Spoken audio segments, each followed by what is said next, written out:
So I'm just going to, I'm absolutely frazzled. I'm spread thinly between a lot of projects, as I'll demonstrate in a minute. It's really good to see so many cross-disciplinary people in the one room, particularly from the university. When I enrolled at Newcastle University in 1992, my first year was as a communications student, and I wanted to get on the internet because I was a nerd. So I went to the computer science department and said, what do I do to sign up for an internet account? And they said, you can't, you're not studying computer science. And I said, well, can't I? I'm doing communications, that's sort of relevant, isn't it? I said, you're going to need a letter from the head of your department. So I trundled over to the head of the department, naively knocked on the door, said, look, I want a letter to take down to the computer science people so I can get an internet account. And the head of the department, I'm paraphrasing slightly, said, look son, if you wanted to study computer science, you should have done computer science. This is a communication studies degree. Things have moved on, I think, since then, I hope. But I think it's an interesting example of what I think is one of the great challenges in kind of institution like this is trying to cross-connect some of the opportunities and possibilities that exist between different disciplines and departments.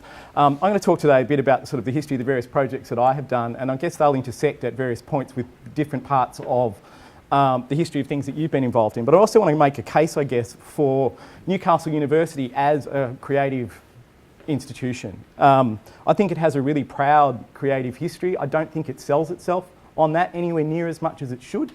In my little cohort of students in the sort of 3 years that I was here, sort of 92 to 95, we had one Palme d'Or winning filmmaker at the Cannes Film Festival, had one Booker Prize shortlisted novelist. I don't know if people know that. People know, who knows who I'm talking about?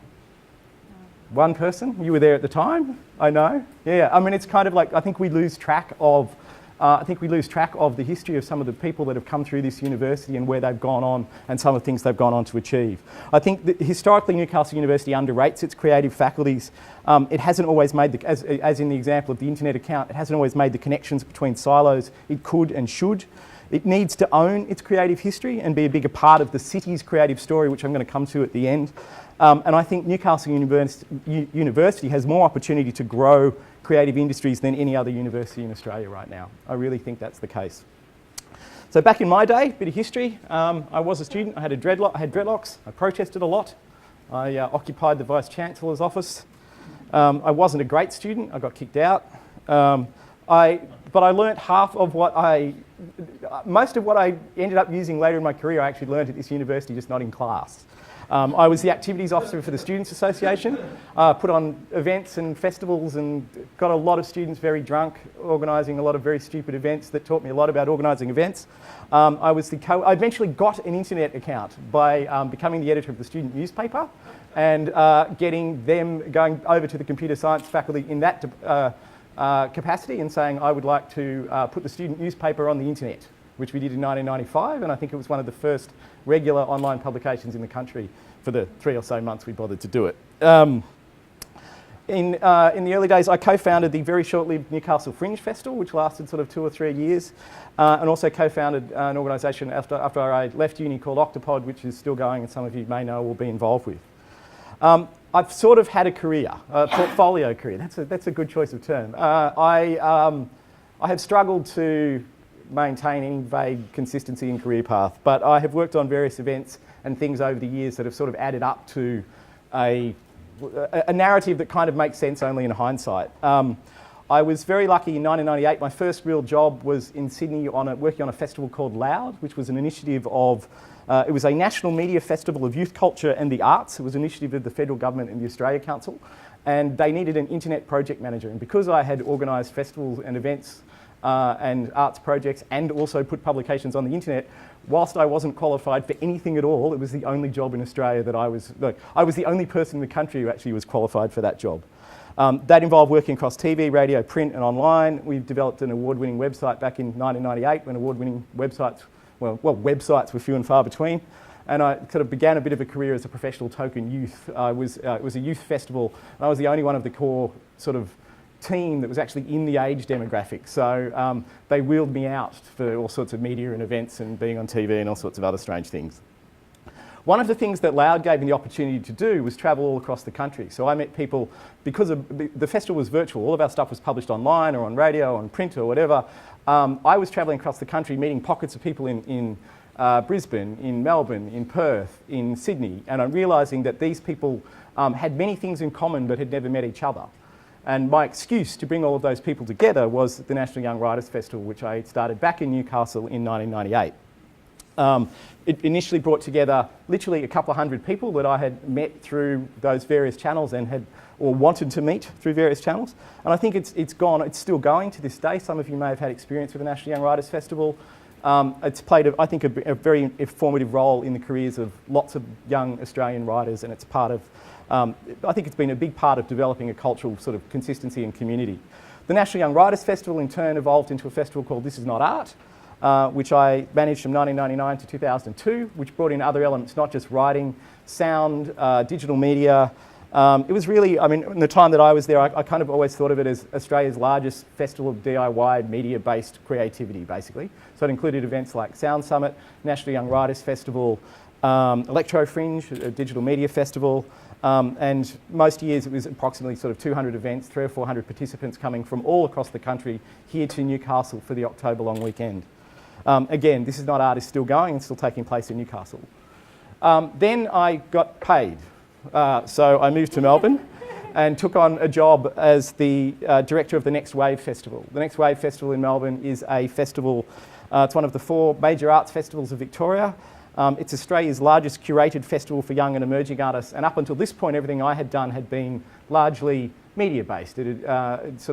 But through Next Wave I was introduced to working with dancers, theatre makers, music, literature, other forms. Well, I'd already done music and literature, but dance, theatre, more traditional visual arts. We did projects with the National Gallery of Victoria, the Australian Centre for the Moving Image, and indirectly that led to a role as the, a co-director of the Cultural Festival of the Melbourne 2006 Commonwealth Games.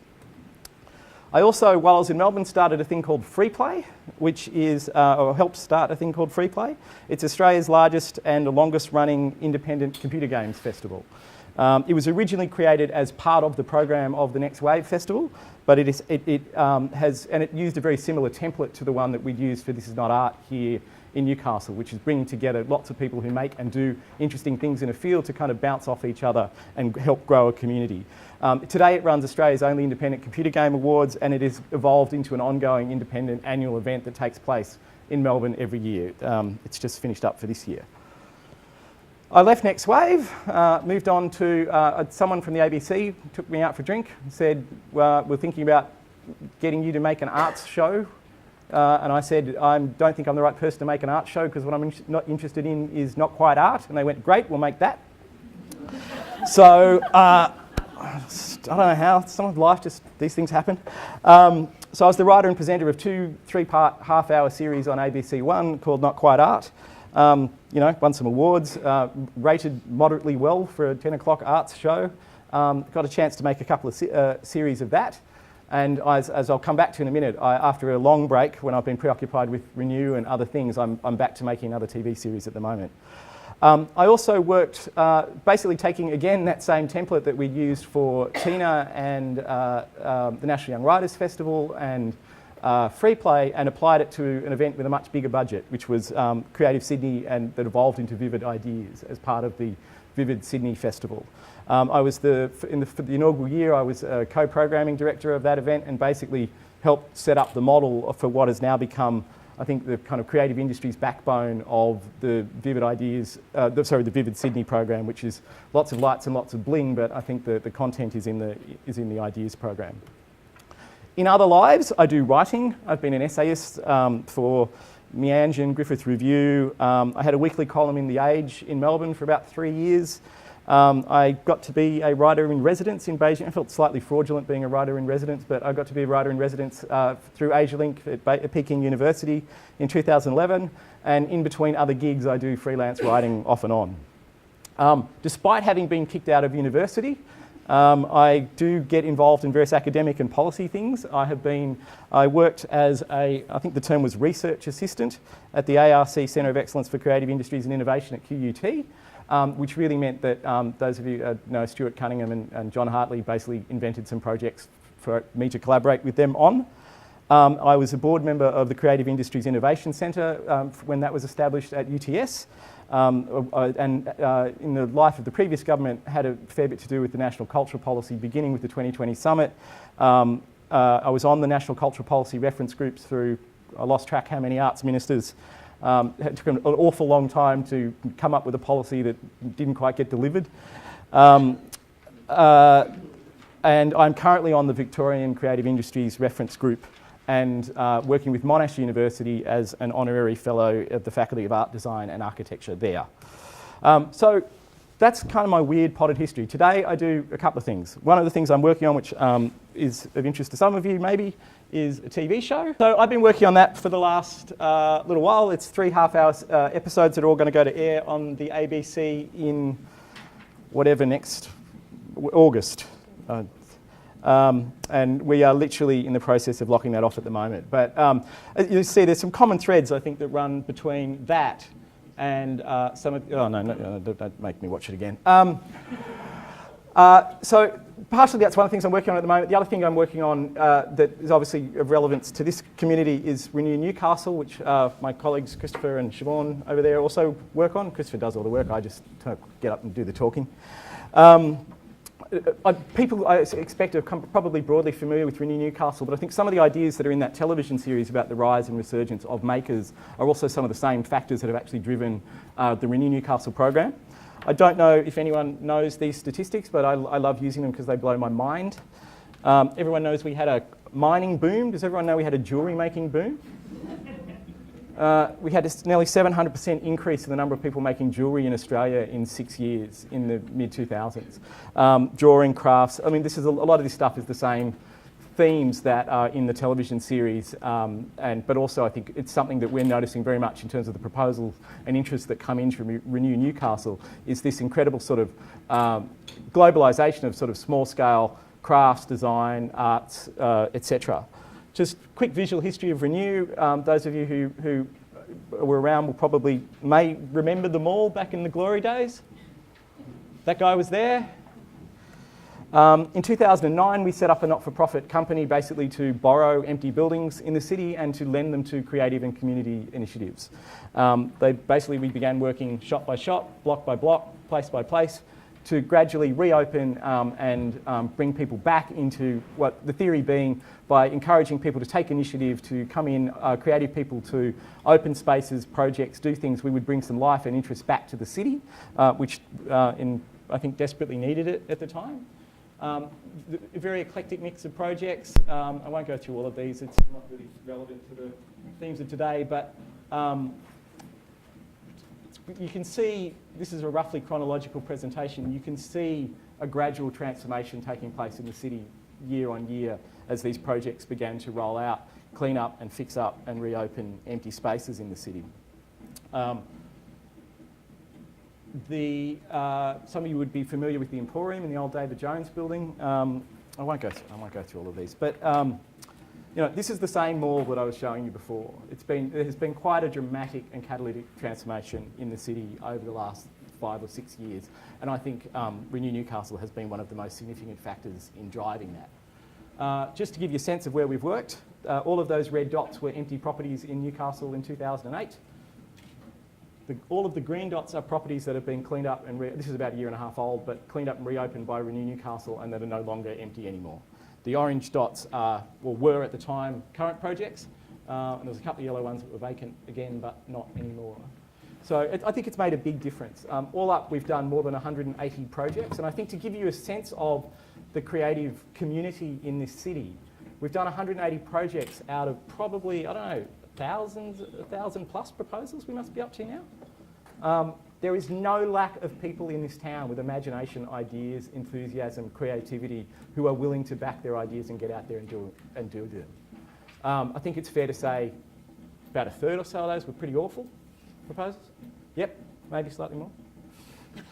A third that were not practical for whatever reason, but a third that honestly, it's quite a varied mix, but there are so many people with so much talent and so much imagination in this community, and being part of giving them opportunities to start and create their own community initiatives, projects, businesses, creative enterprises, or whatever it is that it drives them is something that I have felt incredibly privileged to be part of. All up, we've done more than 75 properties have passed through Renew Newcastle's hands and been reopened under the scheme. Depending on where you look, there's been about a 60 to 90% drop in vacancy rates in the city. It's 90% around the mall and probably 60% across the city more broadly. Tourism statistics, there's been a 25.5% increase in tourism to Newcastle over the last 5 years. And the council survey last year found that the mall is the second most popular tourist attraction in Newcastle behind Nobby's Beach. So same spaces you couldn't give away. Not very, well, you actually could give away, we gave them away. But you get the idea, not all that long ago. Renew Australia has been working, so this idea from Newcastle has now expanded out through Renew Australia to be used in other communities. Here's some examples from Docklands in Melbourne. This is from Adelaide. That's from Port Adelaide, woodworker. This is more of Melbourne stuff. These are in Sydney. This is Cooma. Actually, I love that fit out just because it's done with like cardboard boxes, basically, to kind of divide up what was otherwise a very impractical space. This is the youngest participant I've met so far in a Renew Newcastle project. I think he's 12 and he's a t-shirt designer based in Cooma. These are at the other end of the age spectrum, also in Cooma. And this is Cooma's first 3D printing lab, which opened in an empty space there as well. The other thing that I've been doing recently is writing a book, which actually has a cover. I pressed print the other day on the first edition. Did anyone here contribute to the crowdfunding campaign? I'm so sorry it's taken so long.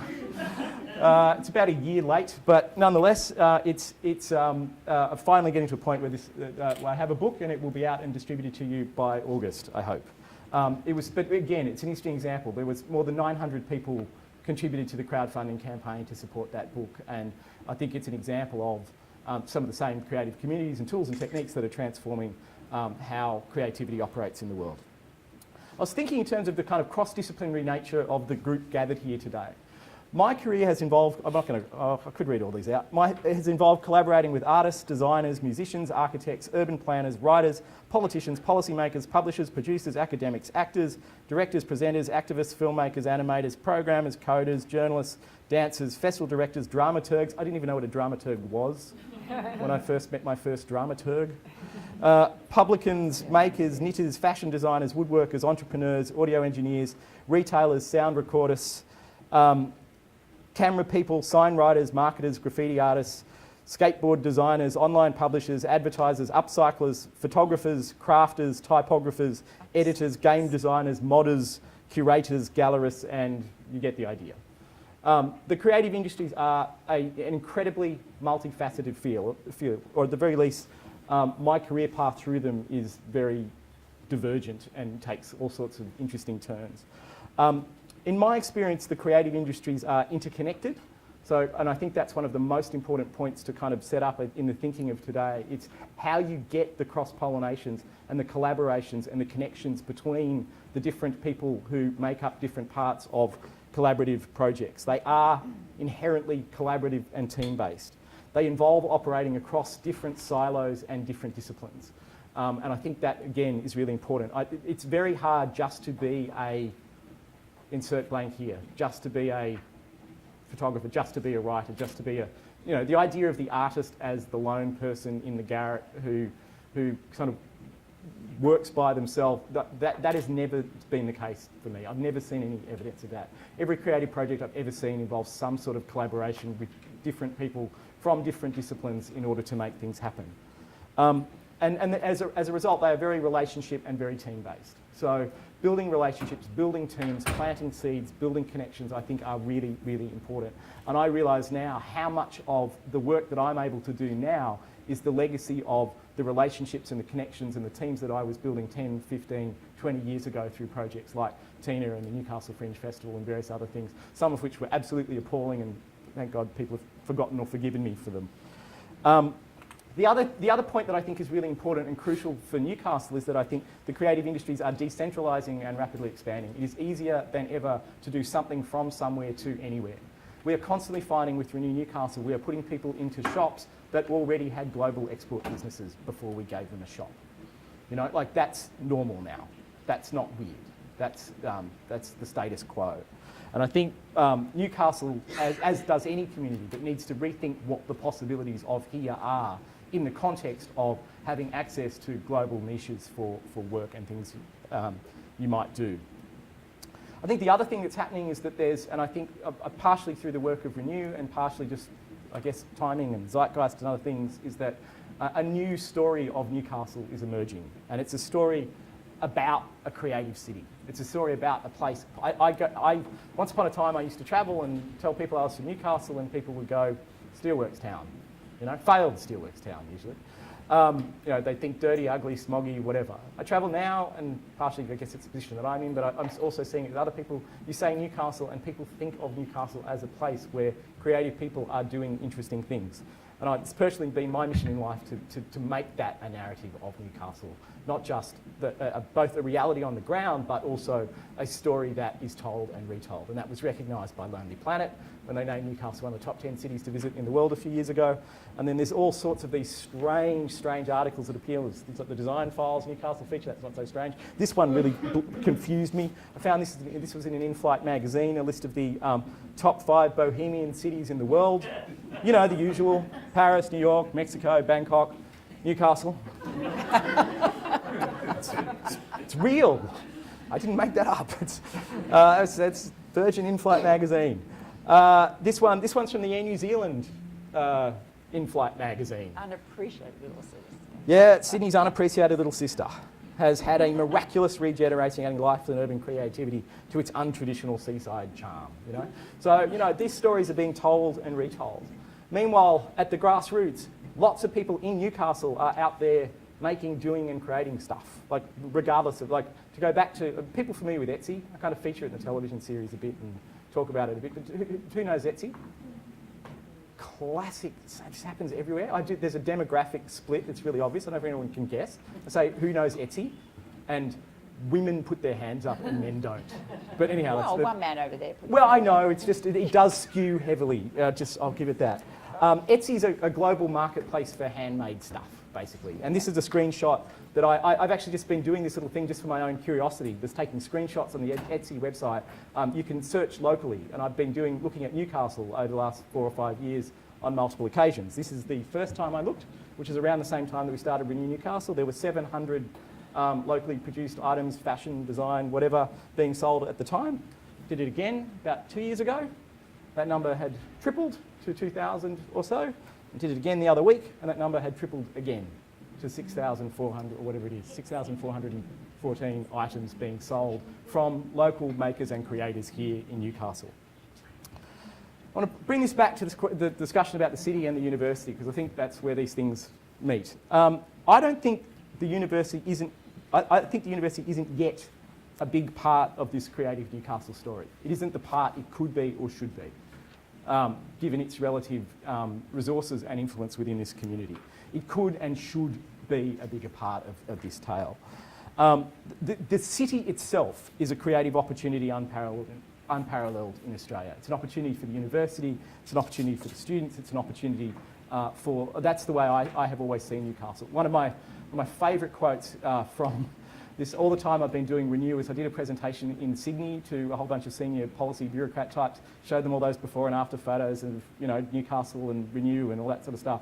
And the head of, I'll out who it was, head of Arts and Culture at the City of Sydney put her hand up and said, look, that's great, but what if you don't have all the opportunities of Newcastle?